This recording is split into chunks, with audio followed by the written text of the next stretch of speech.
1 Reis capítulo 19, versículo 1 até o versículo 5.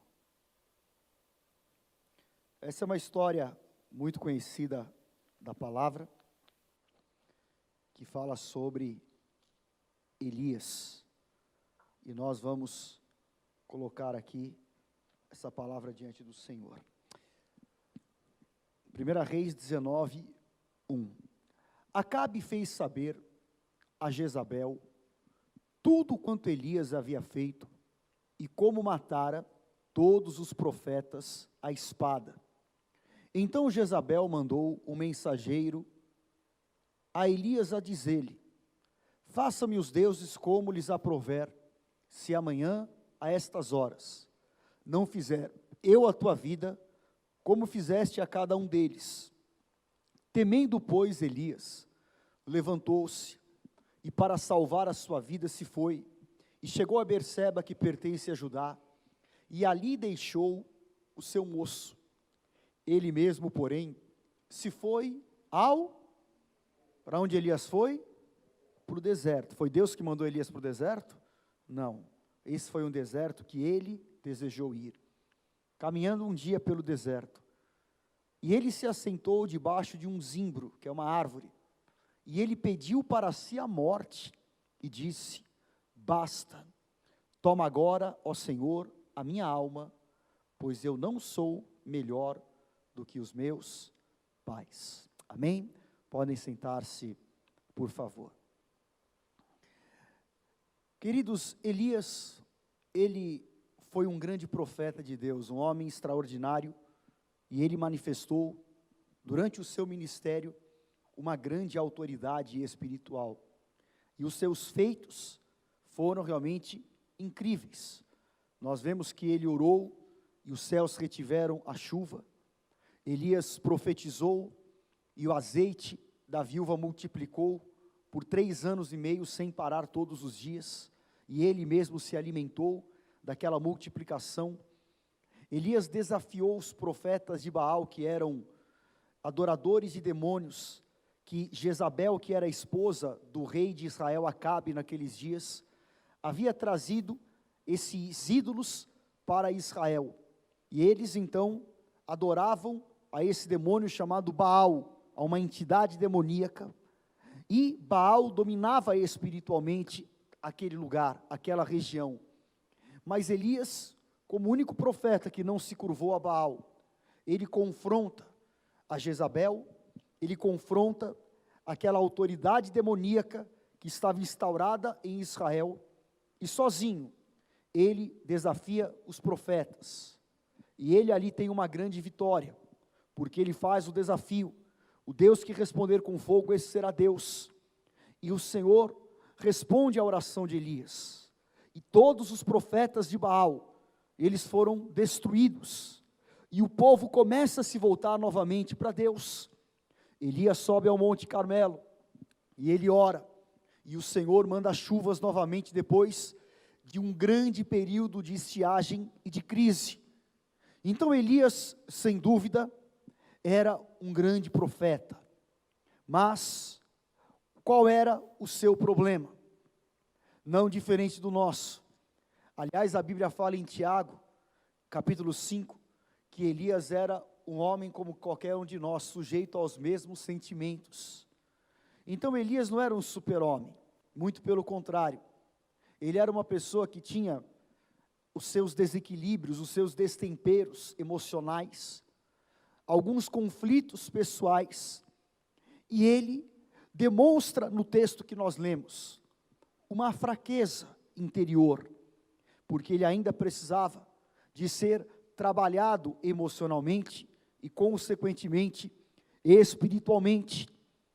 E depois que Elias vence os profetas de Baal, ele recebe uma palavra de ameaça, uma sentença de Jezabel, e a ameaça foi: Elias, eu vou te matar.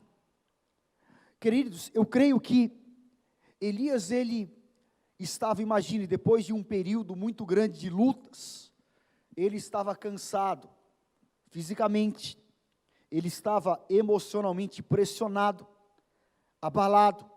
E claro que aquela palavra de Jezabel não era apenas humana, mas era um ataque espiritual. E esse mix de situações, o cansaço, o estresse, o ataque espiritual, fez com que Elias estivesse fragilizado emocionalmente. E ele então acusa o golpe, e ele acolhe aquela palavra de ameaça dentro do seu espírito, dentro da sua alma, e consequentemente, agora ele começa a entrar em um processo. Por isso que a Bíblia fala que aquele que pensa que está de pé, veja para que não caia. E infelizmente não é incomum nós ouvirmos de homens de Deus que de repente estão entregues a uma depressão. Pessoas que tinham um grande potencial, que até mesmo se mataram. Por que isso? Porque nós não podemos desprezar os desígnios de Satanás, porque nós interagimos no mundo espiritual, e também nós precisamos de ser conscientes dos nossos limites e trabalhar as nossas deficiências, e buscarmos fortalecimento e aperfeiçoamento pessoal. E Elias entra em um processo depressivo, porque, primeiro, ele começa a deixar uma tristeza invadir o seu coração. Depois, ele começa a se sentir mal. Agora ele quer ficar sozinho. Vocês leram aqui comigo. Ele pega o seu ajudante, que era o seu moço, Geazi, deixa ele em uma cidade chamada Berseba e fala: olha, eu quero ficar sozinho, fica aqui que eu quero ir sozinho. E ele vai para o deserto. Olha que coisa incrível. Todo mundo quer fugir do deserto, Elias foi na direção do deserto. E ali ele se assenta debaixo de uma árvore. E ele pede a morte. Começa a ter um desejo de suicídio. Queridos, isso era um indicador de depressão, que Elias precisava de ter esta vitória naquele deserto. E nós estamos nesse jejum de vitória no deserto. E o momento espiritual que nós estamos enfrentando, o momento de pandemia, ele é um tempo em que a depressão, as pessoas elas estão muito mais suscetíveis a ela, nesse tempo de pandemia.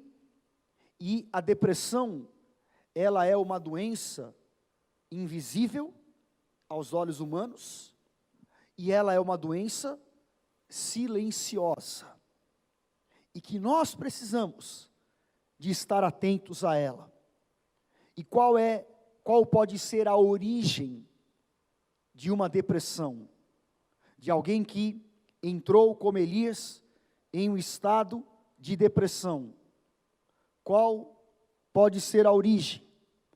A origem da depressão, primeiro, ela pode ser genética, de origem genética, ou seja, a pessoa tem no seu DNA uma carga aonde ela, por uma questão hereditária, ela pode ter traços através do DNA e da genética de uma suscetibilidade à depressão.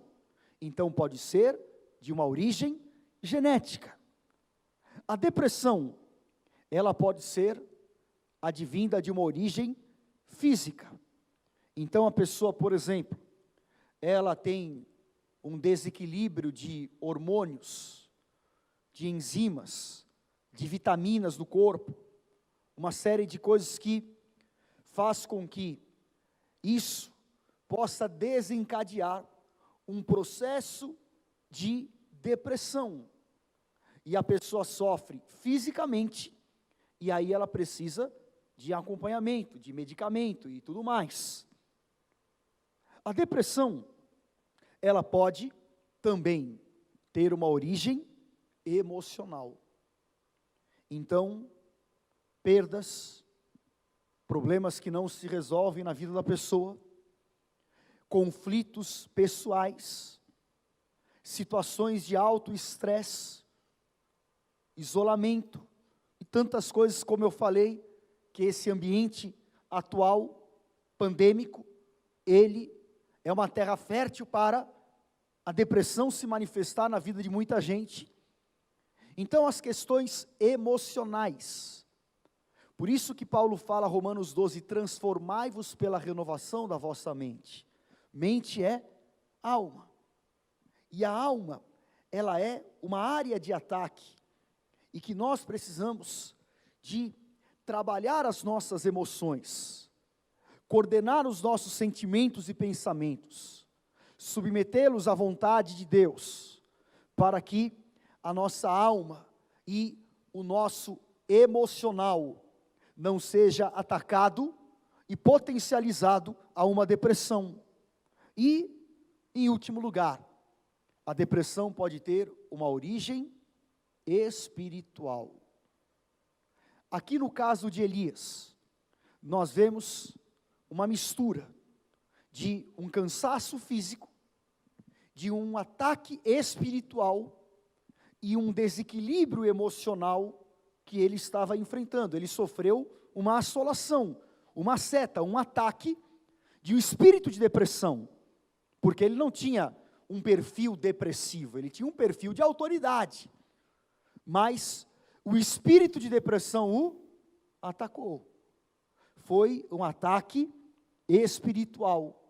E muitas vezes, eu falei aqui de um aspecto genético, hereditário, mas o que também nós temos que considerar é que existe a hereditariedade espiritual, que são as conhecidas maldições hereditárias, que não está no DNA, mas está numa herança espiritual, que se não for vencida pela autoridade de Jesus, a pessoa pode sofrer ataques de depressão, e aquilo pode levá-la a uma grande destruição pessoal. E eu estava buscando, eu fiz hoje um estudo sobre depressão, e eu busquei a definição pela OMS, que é a Organização Mundial da Saúde, a definição do que é depressão. Vamos lá ler juntos. A definição pela Organização Mundial da Saúde diz que a depressão é um transtorno mental caracterizado por tristeza persistente e pela perda de interesse em atividades que normalmente são prazerosas, acompanhadas da incapacidade de realizar atividades diárias durante pelo menos um período de 2 semanas. Ou seja, a pessoa não fala, estou triste um dia, estou depressiva. Precisa ser um processo contínuo para considerar depressão. Aí continua aqui a definição. Além disso, pessoas com depressão normalmente apresentam vários dos seguintes sintomas: perda de energia, mudança no apetite, aumento ou redução do sono, ansiedade, perda de concentração, indecisão, inquietude, sensação de que não vale a pena, culpa ou desesperança, pensamentos de suicídio ou de causar danos a si mesma. Isso é uma definição sobre depressão. Ô Dani, isso vai ficar gravado no YouTube, essa ministração, não é? Amém. Para que depois as pessoas até possam compartilhar com outras pessoas essa palavra, esse estudo rápido sobre depressão. Olha um dado importante que eu pesquisei. Foi feita uma pesquisa em 2019. No Brasil, são 12 milhões de brasileiros com depressão. O Brasil é o primeiro país em número de depressivos na América Latina. Olha esse outro dado. A ansiedade é a porta de entrada para a depressão. O Brasil, em 2019, foi considerado o país mais ansioso do mundo, com quase 20 milhões de pessoas que sofrem de transtorno de ansiedade.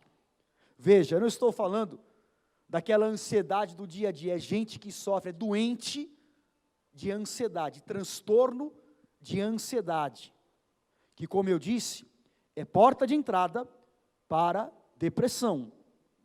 Olha esse outro dado. A cada 45 minutos no Brasil, uma pessoa se suicida. A cada 45 minutos. Então, desde que começou aqui essa reunião, uma pessoa já se suicidou no Brasil. No mundo, a cada 40 segundos uma pessoa se suicida.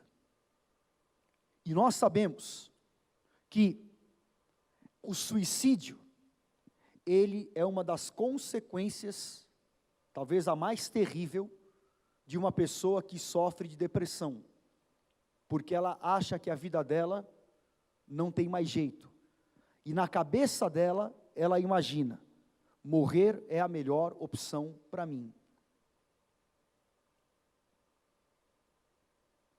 Então, o caso de Elias, ele foi para o deserto, o que ele desejou?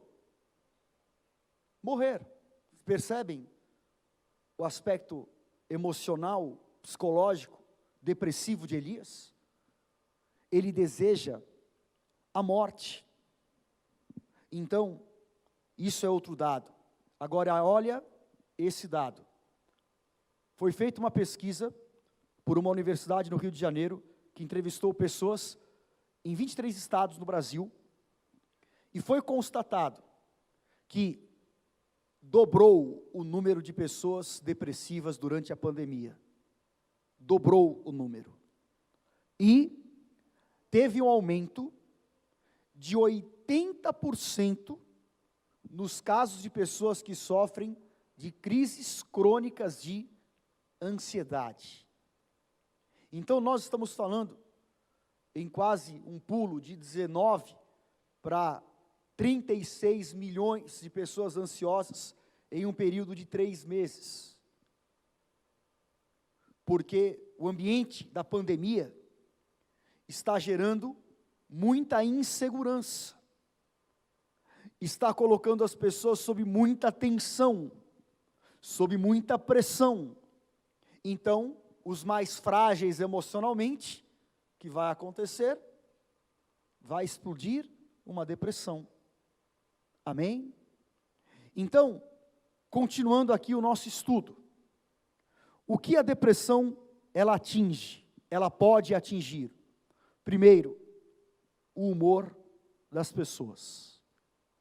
A depressão atinge o humor.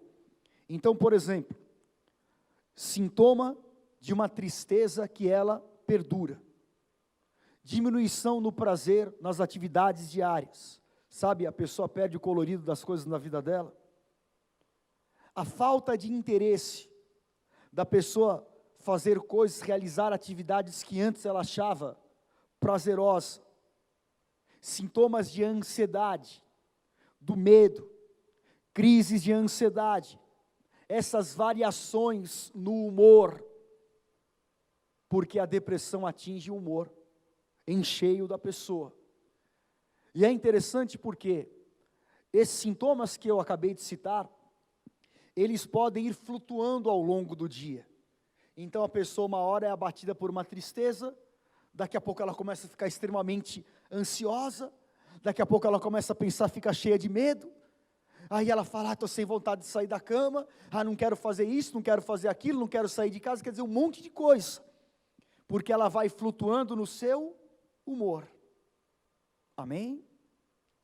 A segunda coisa que a depressão atinge são os pensamentos, aonde a pessoa ela tem uma autocrítica exagerada, a pessoa se sente inútil, incapaz, como Elias estava, sabe, às vezes são coisas que nem estão sobre a responsabilidade direta da pessoa, mas ela começa a absorver tudo para ela, e ela começa a se sentir responsável por tudo, e ela começa a entrar em parafuso, e aí entra uma desesperança, um pessimismo terrível na sua vida, e também diminuição de concentração, ou seja, a pessoa perde a capacidade de se concentrar nas coisas.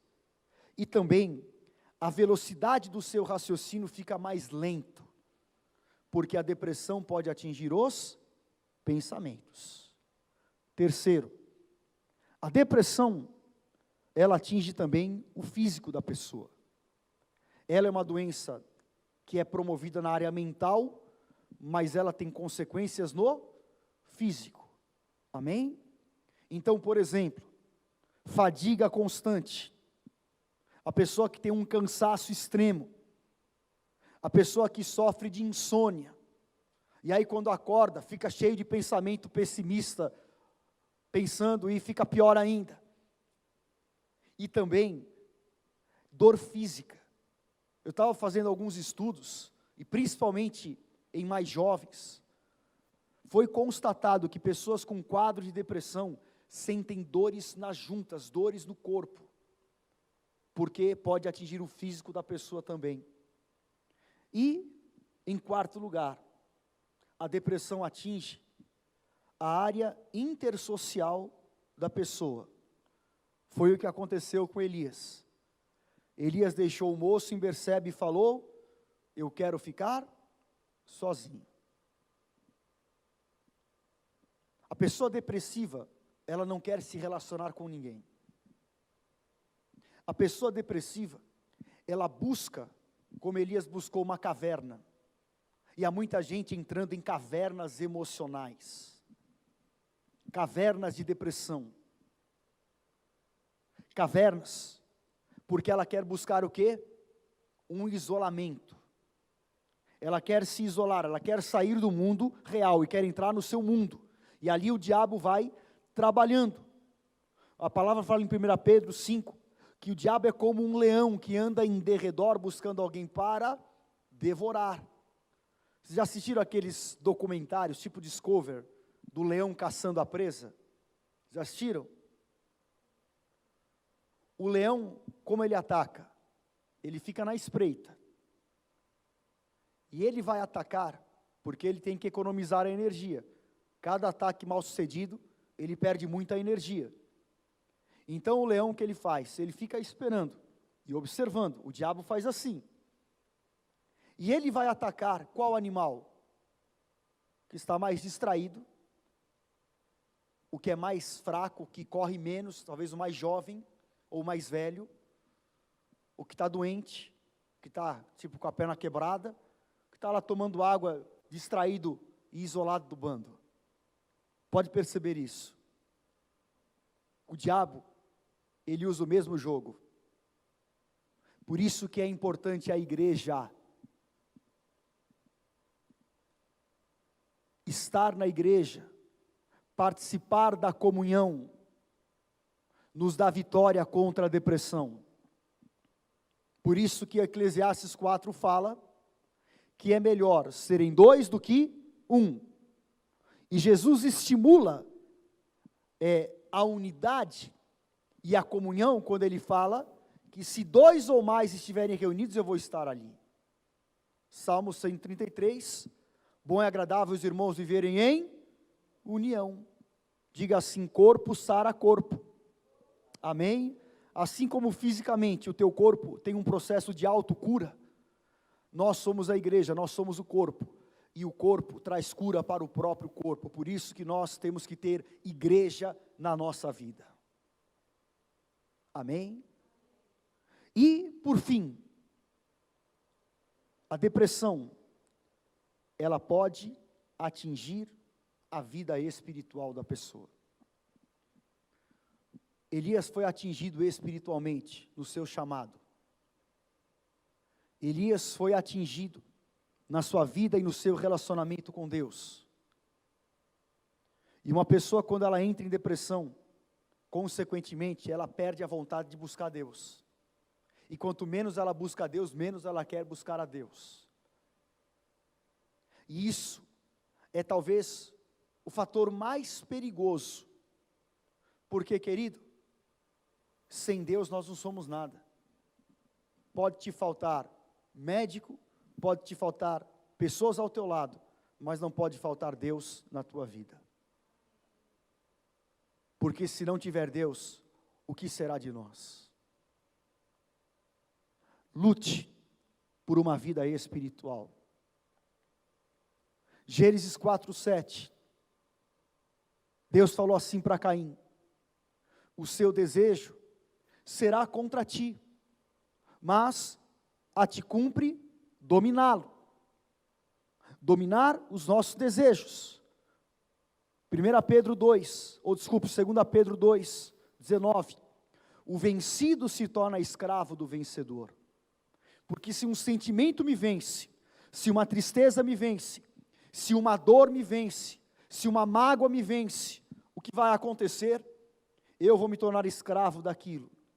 E nós vivemos num país de milhões de escravos da depressão, e que vivem dependentes apenas de medicamento, porque não conseguem ter uma vida espiritual. Veja, eu não estou aqui fazendo campanha contra tratamento médico, contra a depressão. Deus deu inteligência aos homens, então a medicina vem de Deus. Há muitos casos que a pessoa precisa de um acompanhamento psicológico, psiquiátrico, precisa tomar remédio, mas a nossa dependência tem que ser, em primeiro lugar, do médico dos médicos, que é Jesus Cristo, porque Ele é o Criador de todas as coisas, e Ele conhece o homem como ninguém conhece. Amém? E a falta da vida espiritual faz a pessoa depender excessivamente dos homens, dos médicos, dos exames e de tudo mais. E nós temos que usar as duas coisas. Eu vou usar a medicina, eu vou valorizar a medicina, eu vou respeitar, eu vou seguir as direções, eu vou entender a patologia das coisas, da enfermidade, mas, acima de todos os fatores humanos, está isso aqui: o pão da vida é a palavra de Deus que tem cura, porque nós temos que ser, antes de ser curados na alma e na carne, nós temos que ser curados no espírito. Amém? Porque a depressão, ela pode até ser física e emocional, mas não deixe ela ser espiritual. Porque se ela atacar a tua vida espiritual, você está destruído. Amém? E isso é muito sério. Quem aqui conhece uma pessoa que sofre de depressão? Levanta a mão. Todo mundo. Vocês perceberam? Todo mundo aqui conhece uma pessoa que sofre de depressão. Eu, para mim, acho que é muito mais do que 12 milhões. Porque isso são os constatados, não é? E os que nem chegam ao conhecimento das organizações, dos hospitais e tudo mais. Porque há muita gente que sofre não tem, principalmente no Brasil, num país de 52 milhões de pessoas que vivem abaixo da linha da miséria. 25% da população no Brasil vive abaixo da linha da pobreza. Você acha que essas pessoas têm condições de ir a um médico? E talvez seja o grupo de pessoas que mais sofre de depressão. E que estão aí perdidos, não dá nem para constatar. Não dá nem para colocar em planilhas, em números, em gráficos. E Satanás tem matado muitos potenciais. Como o diabo queria matar um grande potencial chamado Elias. Amém? Então diga assim comigo: eu vim aqui hoje, eu estou ouvindo esta palavra, porque eu preciso ter esta vitória espiritual contra a depressão. Amém? Mas alguém pode falar: bispo, eu não sofro de depressão. Elias também não sofria. Então nós precisamos ter vitória, para que este mal nunca toque as nossas vidas. E se você sofre, hoje o Senhor vai te visitar, como visitou Elias, com o poder curador e libertador. Receba em nome de Jesus Cristo. Amém? A vitória vem em 3 coisas importantes que eu quero falar para encerrar aqui este breve estudo. Primeiro, fala comigo: eu preciso cuidar da minha saúde mental. Nós muito ouvimos falar, cuide da tua saúde física, não é?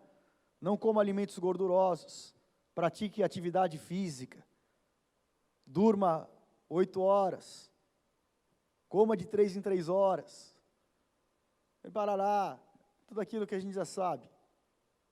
Mas o quanto que nós cuidamos da nossa saúde mental. A palavra fala assim, ó, amados, faço votos pela tua prosperidade e saúde, assim como é próspera a tua alma. A alma tem que ser próspera, a alma tem que ser curada.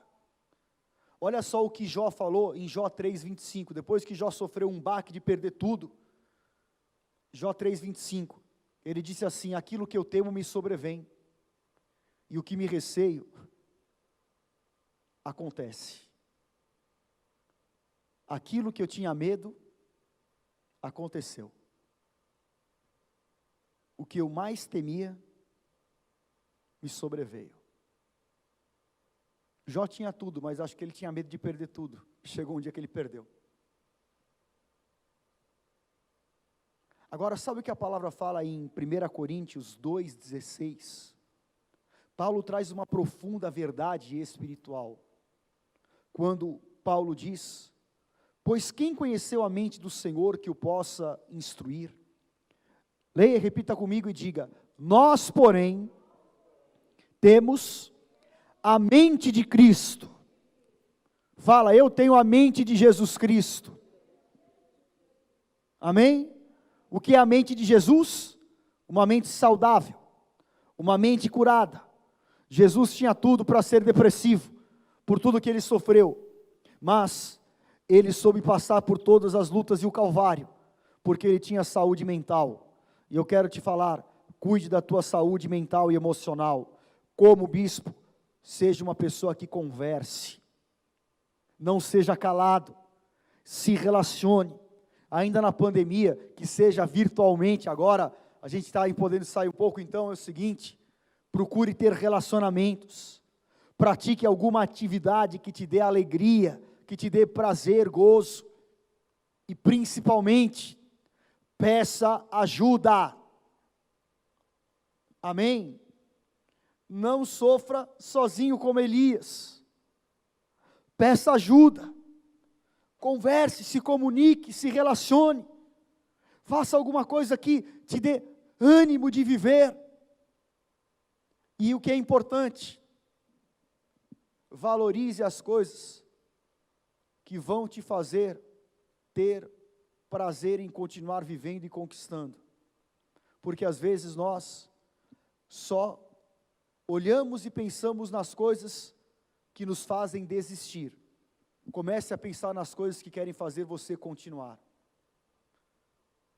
A bem da verdade é que na nossa vida tem algumas coisas que, se a gente começar a pensar, a gente fala, pô, vale a pena desistir, não é? Sim ou não, queridos? É verdade ou não? Só que comece a pensar nas coisas que vão te fazer entender por que eu não vou desistir. Encontre razões, não do porquê você vai desistir, mas do porquê você não vai desistir. Não desista da tua vida, não desista dos teus sonhos, continue e persevere, e diga assim, eu preciso manter uma atitude mental positiva, amém? Tenha sempre uma mente positiva, seja uma pessoa não pessimista, mas positiva, e não se faça menor do que o problema que está diante de você. Elias se fez menor do que uma ameaça, mas ele tinha tanta autoridade, mas Deus não tirou dele. Elias, que foi roubado por uma mentira demoníaca, e ele se achou sem autoridade. Deus não tirou aquilo que ele colocou sobre a tua vida, a autoridade, a bênção, a unção, tudo que Deus te deu, está aí, porque o dom de Deus é irrevogável. Deus não tirou sobre nós a sua bênção, porque nós estamos enfrentando uma luta, porque nós estamos num deserto, ou porque você está sem dinheiro, ou porque as coisas estão dando errado aparentemente para você. Querido, todas as coisas cooperam para o bem daqueles que amam a Deus, e é o seguinte, eu vou esquecer aquilo que passou, e vou prosseguir para o alvo, porque há um prêmio de uma soberana vocação que está me aguardando, e eu não sou menor do que o problema, porque eu tenho um Deus que é maior do que todas as coisas, agindo na minha vida, em nome de Jesus, amém, aleluia. Então cuide da tua saúde mental. Segundo, Fala assim: eu vou sair do deserto da conveniência. Fala assim comigo: eu tenho que parar de me vitimizar. Amém? De se colocar no papel de vítima das coisas. Olha só 1 Reis capítulo 19, versículo 4. O texto a gente já leu, não é? Ele mesmo foi sozinho para o deserto, sentou debaixo de um zimbro e falou o quê? Eu não sou melhor do que os meus pais. Olha o papel de vítima de Elias aí. Eu não sou nada, sou melhor que ninguém, sou o pó da rabiola. Elias estava falando que ele era isso. Não era o que Deus enxergava em Elias, mas era o que ele estava se auto-enxergando, era um sofisma. Agora o versículo 9. Ali entrou numa caverna, aonde passou a noite, eis que veio a palavra do Senhor, e disse: Elias, o que você está fazendo aqui, querido? E ele respondeu, olha o papel de vítima de novo: eu tenho sido zeloso pelo Senhor. Ainda deu uma em Deus, falou: Deus, estou te servindo, hein? Porque todo mundo deixou a tua aliança, derribaram os altares, mataram os profetas. Olha o vítima aí: fiquei sozinho, Senhor, e ainda querem me matar. Agora olha o versículo 18. Olha o que Deus falou para Elias, lê em voz alta: também conservei em Israel 7.000 joelhos que não se dobraram a Baal, e toda a boca que não o beijou. Qual era o discurso de Elias? Estou sozinho, só eu te sirvo, todo mundo te abandonou, Senhor. Elias, isso é o que você está vendo, mas não é a realidade. E às vezes, o que nós estamos enxergando, o que está se mostrando diante de nós, não é a realidade. Cuidado, porque você pode estar sinceramente errado. Elias foi sincero na sua colocação para Deus, mas só ser sincero não basta. Você precisa conhecer a verdade. Conhecereis a verdade e ela vos libertará. Sofismas, que são mentiras, precisavam ser quebradas da mente de Elias.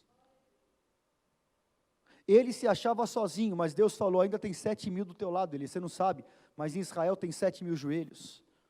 Você não está sozinho, eu quero te falar, você não está sozinho nessa não. Tem gente que está sofrendo muito mais do que você pode imaginar. Sempre tem alguém que está sofrendo mais do que você, pode ter certeza disso. Sempre tem alguém que tem menos do que você, então valorize aquilo que você tem.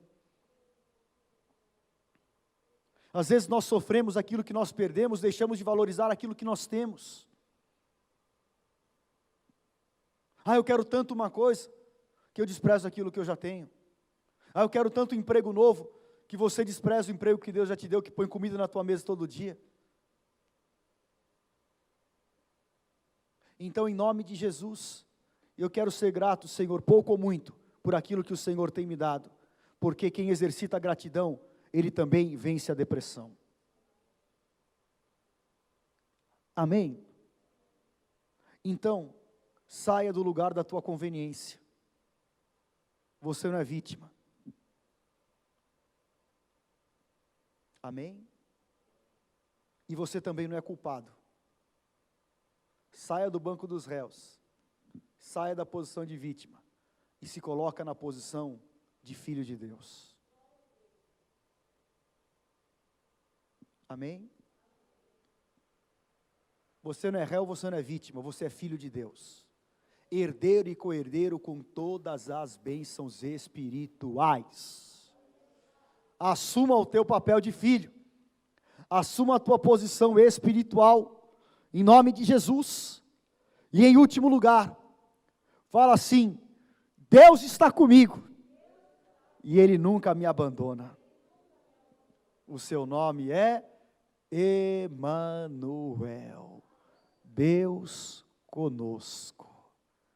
Aleluia. Olha só 1 Reis 19, versículos 5 até o 7. Depois que Elias pediu para si a morte, deitou-se e dormiu debaixo do zimbro. Leia comigo aí.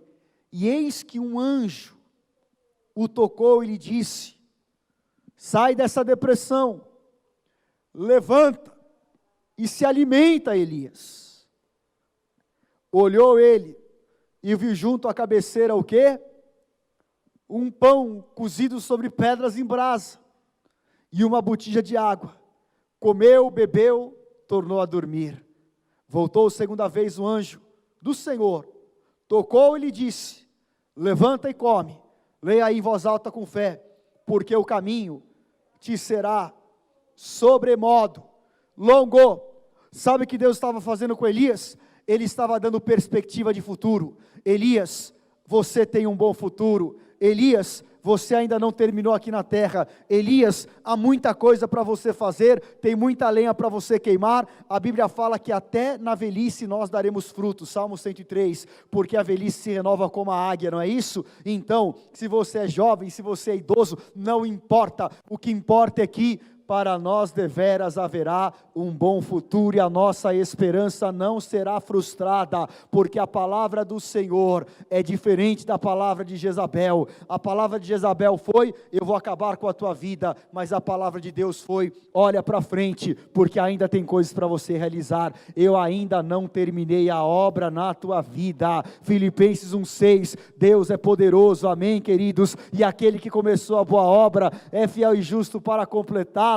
Efésios 3,20, o meu Deus, Ele vai me dar infinitamente mais de tudo aquilo que eu possa pedir, pensar ou imaginar, e o meu Deus, segundo as suas infinitas riquezas em glória, há de suprir cada uma das minhas necessidades. E sabe que Deus prepara para o seu povo, sabe que Deus prepara para os seus amados, para os seus servos, o pão que é o alimento, amém? O que é o pão? Jesus, Ele é o pão da vida, o pão que desceu dos céus. O que é o pão? É a palavra, porque Senhor, me dá o pão nosso de cada dia, amém? E o alimento que o anjo colocou para Elias vencer a depressão, foi o alimento do pão. Diga assim comigo: o pão é a palavra.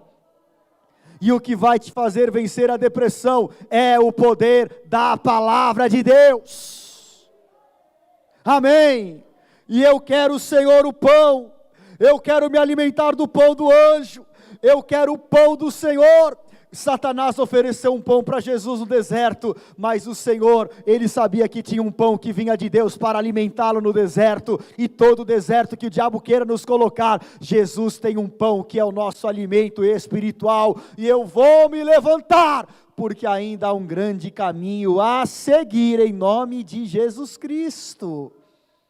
Josué capítulo 1, versículo 8, querido, Josué estava todo entristecido, Moisés tinha morrido, ele estava já entrando em depressão também, 30 dias sofrendo, mas Deus visitou a Josué e falou: não cesse de falar no livro da lei, na palavra, no pão, antes, leia comigo, medita nele de dia e de noite, e tenha o cuidado de fazer tudo quanto está escrito. Versículo 9, diz que então você fará prosperar o teu caminho, e você será bem-sucedido.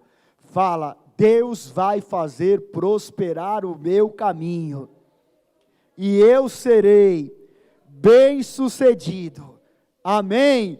Moisés morreu, mas Josué tinha que ainda conquistar uma terra, porque a obra continua de Deus nas nossas vidas. Deus está conosco, Deus não nos abandona, amém? E nesta noite, você que está ouvindo esta palavra, você vai se colocar debaixo do envio de Deus, amém? Elias se colocou debaixo do envio de Deus. Não deixe o diabo te paralisar, não deixe o diabo matar os teus sonhos, porque ainda há algo grande de Deus para acontecer, amém? Sabe o que Deus falou para Elias quando ele saiu da caverna? Você vai ungir Jeú como rei, você vai ungir Azael, você ainda vai ungir Eliseu como profeta no teu lugar.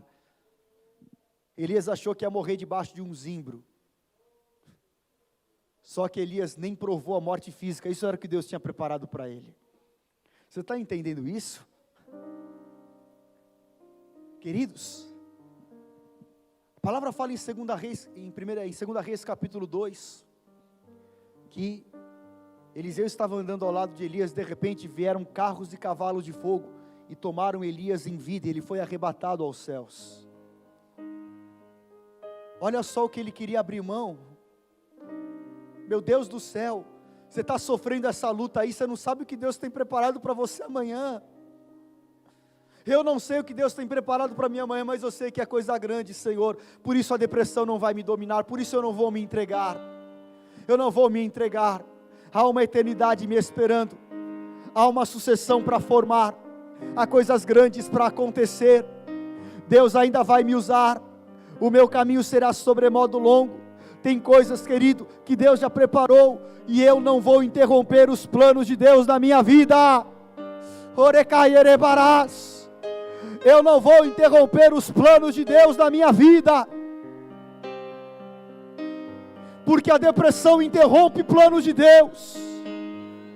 Mas hoje, Senhor, eu recebo o pão da vida. Aonde chegar o som da minha voz, receba.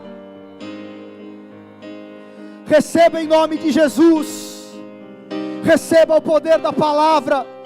Se alimenta deste pão e se levanta, e seja aquilo que Deus te formou para ser. Meu Deus. E nós vamos aqui, antes de orar, eu quero só encerrar aqui dizendo: Elias, quando ele foi para a caverna, ainda se recuperando daquele estado, ele ficou lá dentro isolado, e de repente ele ouve a voz de Deus falando com ele: Elias, o que você faz aqui?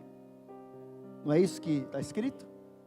Elias, o que você faz aqui? Perceba, a revelação da palavra está nos detalhes, na maneira que a gente lê. Deus não falou: Elias, o que você está fazendo aí na caverna? Deus não foi na entrada da caverna e gritou. Deus falou: Elias, o que você está fazendo aqui? Porque Elias não sabia, mas Deus estava com ele na caverna. Davi orou em Salmo 139: se subo nas maiores alturas, Deus lá está. Se desço do mais profundo, Deus também vai estar lá. Deus está no alto, mas Deus está no vale também, querido. Ele é o bom pastor. Ainda que eu ande pelo vale da sombra da morte, o seu bordão, o seu cajado me consola. Vixe, aí, querido, a gente vai embora na palavra.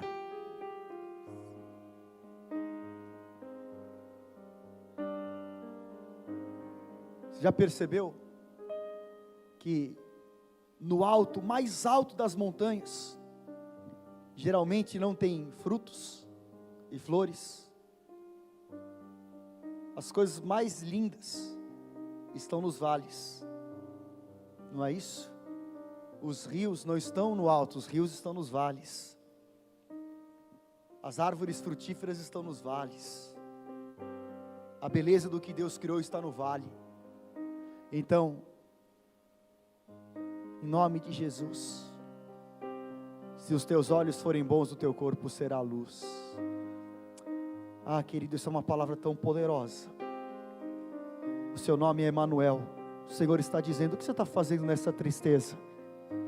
Se eu sou o teu Deus. O que você está fazendo aí, se eu sou o Deus poderoso? E Elias, eu vou te mostrar a minha glória. Que o Senhor te abençoe com esta palavra. Que a glória do Todo-Poderoso te levante e que esteja sobre a tua vida, em nome de Jesus Cristo. Amém, querido.